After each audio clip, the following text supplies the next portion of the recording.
Sorry Brats, Chapter 19.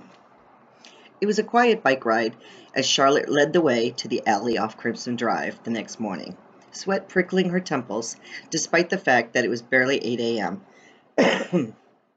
Excuse me. Their plan was simple. Find a way into the house, sneak down to the basement, and make a video of Tom checking out whatever they found there. Her cell phone was charged and ready for filming, and Tom had brought along Dad's old binoculars.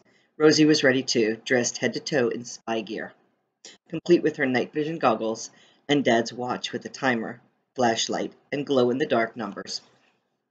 They stowed their bikes under some bushes at the corner of Crimson Drive, then crept slowly through the trees at the side of the alley until they reached the house.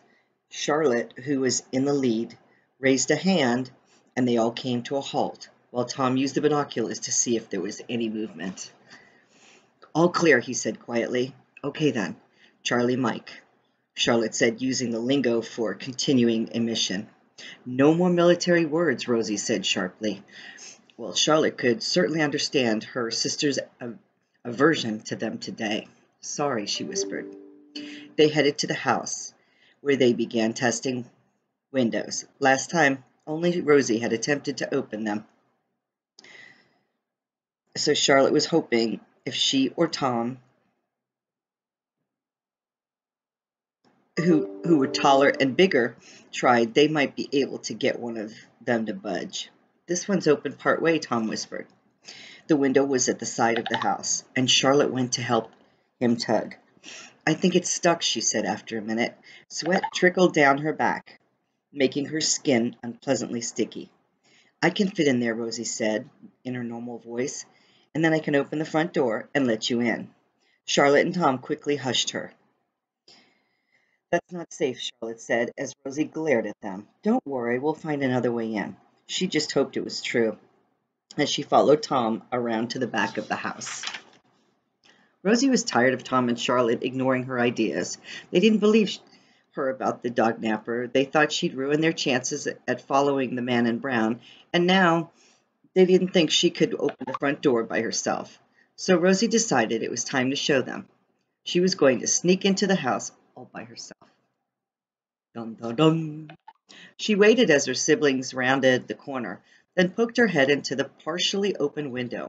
She wriggled her shoulders through and kicked until she managed to wedge her whole self inside. Rosie stood up fast in case the evil man was there, but the room was empty. Using her best stealth moves, she tiptoed into the hall, where she saw what she was looking for, the door to the basement. She held her breath to be extra quiet as she turned the knob, then pulled the door open slowly. It creaked, and Rosie froze. What if someone was in the building? Had anyone heard her? She could make out a noise, a kind of soft rustling coming from down below, but whatever was there had not been disturbed by the sound. Now, wasn't she supposed to go in there and open the door, the front door, for her sister and brother? Just saying. Rosie straightened her night vision goggles.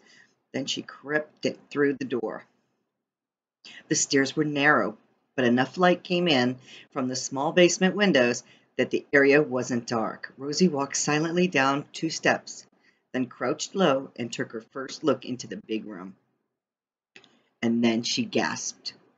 From where she was sitting, she could see a cage, and inside it, curled on a blue pillow, was a big German shepherd with a black snout.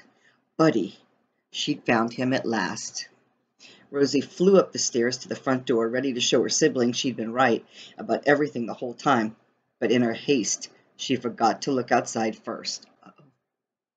When she threw the door open, she was shocked and dismayed to see the sinister man coming up the path. He was looking at his phone and hadn't seen her yet, so Rosie stumbled backward, trying to duck back inside, but somehow she hit her wrist, the one with Dad's watch on the jam, and the timer began. Crisp beeps that rang out loudly in the quiet air. The man's head jerked up, and he looked straight at Rosie. Change of plans. Now that she'd been spotted, she just wanted to escape so that she wouldn't be trapped inside with him. Rosie's heart hammered as she raced down the steps toward the bushes along the driveway, but her night vision goggles that had been up on her forehead slid down, blinding her completely. Rosie kept running, hoping she was headed for safety. And just to be sure the man didn't kidnap her and stuff her in a cage with the dogs, Rosie let out the loudest, shrillest scream of her life. Well, that was smart.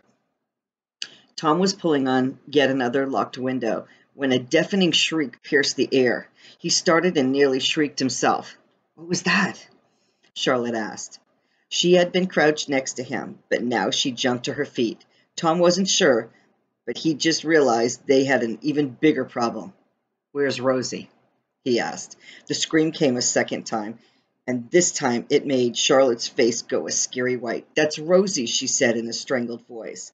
Tom's insides were clenched up so tight he could barely breathe as he ran toward the sound. And when he rounded the corner of the house, he saw something that made his chest feel like it was about to explode. It was Rosie, her night vision goggles covering her face, as she stumbled straight toward the man in brown. And he was reaching down to grab her. It was terrifying, but Tom forgot to be scared. He forgot to screech. He forgot to worry about what could happen. He forgot everything except Rosie. "Get away from my sister," Tom bellowed.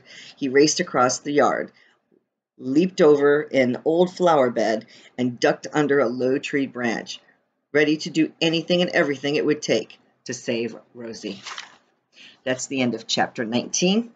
I'll see you for chapter 20. Happy reading.